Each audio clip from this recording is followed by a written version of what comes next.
Since the 5th of August 2019, India has initiated unilateral illegal steps to impose what its leaders ominously call a final solution for Jammu and Kashmir. The real truth is that Pakistan covets our territory and, in fact, has continuously used terrorism to disrupt elections in Jammu and Kashmir, an inalienable and integral part of India. In fact, Pakistan should realize that cross-border terrorism against India will inevitably invite consequences. Day in and day out, 900,000 Indian troops terrorized the people of occupied Jammu and Kashmir with draconian measures including prolonged curfews, extrajudicial killings, and the abduction of thousands of young Kashmiris. A country run by the military with a global reputation for terrorism, narcotics trade, and transnational crime has had the audacity to attack the world's largest democracy. I speak about the reference to India in the speech of the Pakistani Prime Minister. The world can see for itself what Pakistan really is. India has spurned Pakistan's proposals for a mutual strategic restraint regime. Its leadership has often threatened to cross the line of control and take over Azad Kashmir. As the world knows, Pakistan has long employed cross-border terrorism as a weapon against its neighbors. It has attacked our parliament, our financial capital Mumbai, marketplaces, and pilgrimage routes. The list is long. For such a country to speak about violence anywhere is hypocrisy at its worst. It is ridiculous that a nation that committed genocide in 1971 and which persecutes its minorities relentlessly even now dare speak about intolerances and phobias. Ladies and gentlemen, Mr. President, let me state in no uncertain terms that Pakistan will respond most decisively to any Indian aggression. Mr. President, we are talking about a nation that for long hosted Osama bin Laden, a country whose fingerprints are on so many terrorist incidents across the world, whose policies attract the dregs of many societies to make it their home. Perhaps it should come as no surprise that its Prime Minister would so speak in this hallowed hall. Yet, we must make clear how unacceptable his words are to all of us. We know that Pakistan will seek to counter the truth with more lies. Repetition will change nothing. Our stand is clear and needs no reiteration. My delegation is obliged to exercise its right of reply in response to the baseless and misleading assertions made by India.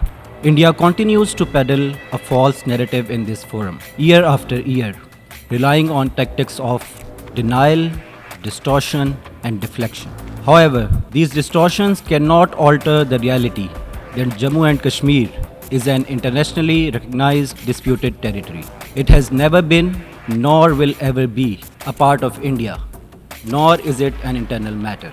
The United Nations Security Council, through numerous resolutions, has unequivocally called for a free, impartial plebiscite to enable the people of Jammu and Kashmir to exercise their inalienable right to self-determination. India is obligated under Article 25 of the UN Charter to implement these resolutions. Yet, instead of honoring its obligations, India has chosen the path of repression, subjecting the legitimate aspirations of the Kashmiri people for self-determination through a brutal and oppressive occupation. India's illegal and unilateral actions of 5 August 2019 further intensified this occupation, with nearly 1 million soldiers deployed to suppress the Kashmiris' legitimate right. My Prime Minister shed a spotlight on these facts today, which may be uncomfortable for India, yet this remains the truth, which India cannot deny through its sophistry.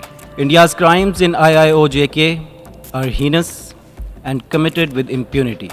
Innocent civilians, including women and children, are being targeted through staged encounters, extrajudicial killings, and collective punishment. The entire Kashmiri political leaders remain incarcerated, and a media blackout continues to stifle independent voices.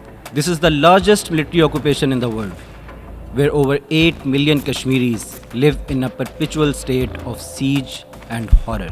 The reports of the UN High Commissioner for Human Rights and statements from over a dozen UN Special Rapporteurs have documented these widespread violations and called for the investigation of human rights violations in IIOJK. Yet, India has consistently denied them access to the occupied territory. India has once again resorted to the familiar tactic of deflecting global attention from its own terror activities by raising baseless accusations of terrorism. It is ironic that a country which uses terrorism as an instrument of state policy against its neighbors should attempt to point fingers at others. India, which has been sponsoring terrorism and orchestrating assassination campaigns, is hardly in a position to lecture others on this issue. In addition to its state terrorism against the defenseless people of IIOJK, India continues to sponsor terror activities not only against Pakistan but also in other countries. For decades, India has been the primary perpetrator, supporter, and financer of terrorism. India's sponsorship of terrorist organizations such as Tehreek-e-Taliban, Pakistan, and the Balochistan Liberation Army has led to the loss of thousands of innocent Pakistani lives. Pakistan has shared irrefutable evidence of India's involvement in terrorism with the international community. The arrest and conviction of Kulbhushan Yadav, a serving Indian naval officer and an operative of India's intelligence agency RAW, is irrefutable evidence of India's state-sponsored terrorism against Pakistan. Now, the Indian terrorist franchise has gone global, with assassinations and attempted murders of political dissidents on North American soil.